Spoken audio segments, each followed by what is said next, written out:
Hello, Just Too Good here, and recently CM4Sci shared some high-res photos of the LEGO Ninjago Movie 2017 sets on Reddit. Not all have high-res pictures, but for the 12 that do in the junior set, I'll be expressing my thoughts on them. Let's go biggest to smallest. Well, the biggest set hasn't been revealed yet, the $300 LEGO Store exclusive one. Now the next biggest is the $150 Destiny's Bounty set. Part of me wants to hold off on getting this one right now, but my god, this is the best LEGO set of 2017. I'm serious. The value is incredible too. 2,295 pieces for 150 bucks. This thing is gorgeous with a nice mix of uniqueness because it has that oriental feel to it. I adore how it has an inside to it, which seems to have a sleeping area and even a bathroom. Oh, I like how it almost looks like the top is made out of popsicle sticks. I think that's supposed to be bamboo, but that looks neat. The minifigure selection is super cool. This isn't the first time they do this in the line, but it includes all 6 of the Ninja and Wu. I wish they'd do that more with the regular line, but it's great how you can get them all in one place. But I understand why they don't, since it motivates people to get all the main characters by buying more sets. And the other time this occurs is with the set I want the most from the line, the $100 Temple of the Ultimate Weapon set. Yes, $100. I know I slipped up and said this was 180 bucks in the pictures video. Sorry. Anyways, $100 is a great price, especially for 1,403 pieces. Here, the ninja all appear, but with their new hair pieces. This is the only way to get Zane and Jay's hair in the first wave, unless they come in the LEGO Ninjago Movie minifigures line. Cole's, from my understanding, also comes in an activity book. I really need Jay's hairpiece. Like when I get this guy, I'll be able to make an accurate sig fig because his hair is mine when I haven't cut it for a month or two. Either way, not only are the minifigures good, I actually forgot to mention that the funny Garmadon minifigure with the chest hair also appears in the Jungle Bridge set. The build for the temple has an absolutely fantastic exterior. I think the dark blue mixes with the light gray perfectly. The special architecture where it gives off that oriental look is so impressive. I actually like the use of scorpions and blue on the top as well. The inside looks fun, I just wish it was a bit more deep. Like, it's only 3 studs deep on the sides, almost 4 if you count the inside of the panels. I do like the play features and the little trinkets like the vermilion armor. The guard dog statues remind me of Zool from Ghostbusters. The Fire Mech set is cool. It gives off a nice Exoforce vibe with the red coloring, and I like how it's a counterpart to the Garma Mecha Man. The cockpit to me is the most unique part of the set, with the rounded top and the vertical use of that particular windshield. I believe it's 70 bucks, a great value for 944 pieces. I really like the minifigure as well, particularly the 2 civilians. Lauren with a new color hair for that hairpiece and trendy outfit, and Henry with a new color for that hairpiece and a graphic t-shirt.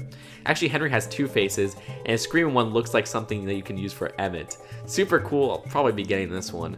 What I believe is the $60 Lightning Jet set is far from my favorite. I mean, like all the other sets, it's a great value with 876 pieces for 60 bucks, but the build is too spiky and crazy, even for me. It doesn't appeal to me in that way.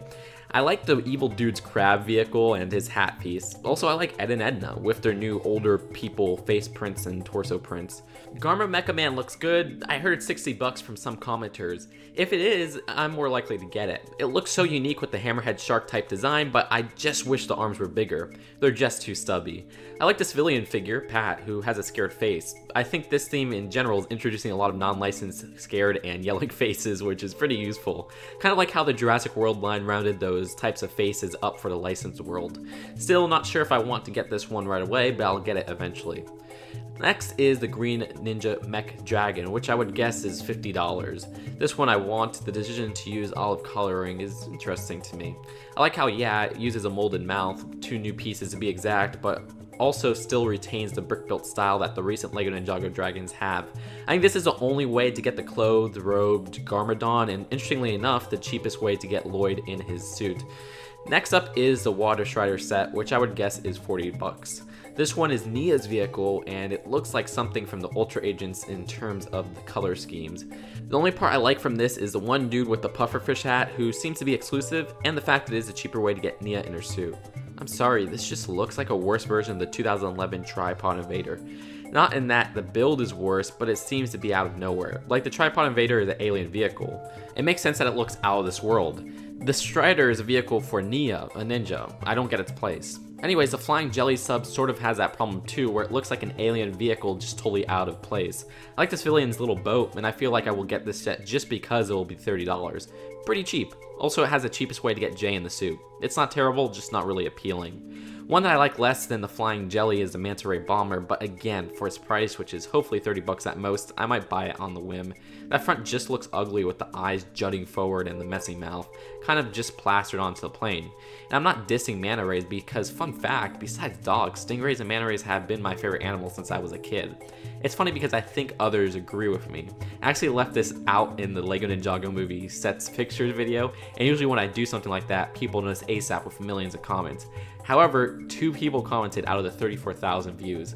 Wow, it's a pretty forgettable set, I don't blame them. The Masters Full set, however, I do really like. A good deal for 30 bucks, it's in the top 5 I want right away, so expect it on the late most wanted list of summer 2017. I don't like that they count the skeleton as a minifigure, and I wish there was a more exclusive minifigure in here, but it's a nice way to have the cheapest way to get Kai minifigure with hair, and it's nice to have the jungle Garmadon and the Sensei Wu figure. The build reminds me of a LEGO Adventurer set, which looks fun. I was thinking that pulling those scorpions might make the bridge collapse or something, but the back shows no play feature.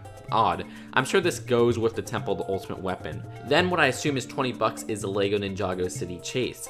5 minifigures for 20 is fantastic, and the builds of the set are cute and small. The little police tram and the cherry stand are unique and well executed. The light post is nice with the indescript language and nice signs all around. They're probably stickers, but I would love if they're printed. The minifigures to that set are fantastic as well, with a casual Lloyd. I love the green jacket and belted pants. Nia, who looks too adorable with her new hairpiece and trending new jacket print. Officer Torque looks neat with a similar outfit to Bad Cop. Ham has a very neat expression, screaming face, and the army thug is boring, but hey, it's the 5th figure in a $20 set. I can't complain. The training set, which is probably 10 to 15 bucks, is nice with the cheapest way to get is both Zane and Kai. I mean, Kai in his suit is easy to get because of the next set, but Zane in his outfit is in a way more expensive sets, so it's nice to get him here as well. The build reminds me of some of the first year Ninjago sets with the cheaper playsets based around training. The scripture in trans red head is neat, but that's really all that appeals to me in the build. The junior set, which will probably be 15 bucks, is actually better than that training set. You get 3 minifigures instead of just 2, including a Shark Warrior, and they only come in like 1 cheaper set. I also like the training outfit for Lloyd, which I thought would be exclusive, but there's a book that gives outfit to Cole from my understanding. I like the pieces here, especially with the new fence, the new spike trunk, the tassel, and the new sword. Other than that, the shark car is adorable and also has some nice prints on there as well. There was also the Zane tank revealed on some Toys R Us website. I don't like it because the top of the machine looks way too thin compared to the chunky tracks. Then there's this random shooter on one side. It's a mess, folks. It also looks very expensive. I'll skip on it. I do like the bad guy who seems to have an angler fish mask or something. Anyways, that's it for my thoughts on the sets revealed. Also, a special thanks to CM4Sai who offered to make the thumbnail for this video. That's it for now. I'll see you guys later. Peace out.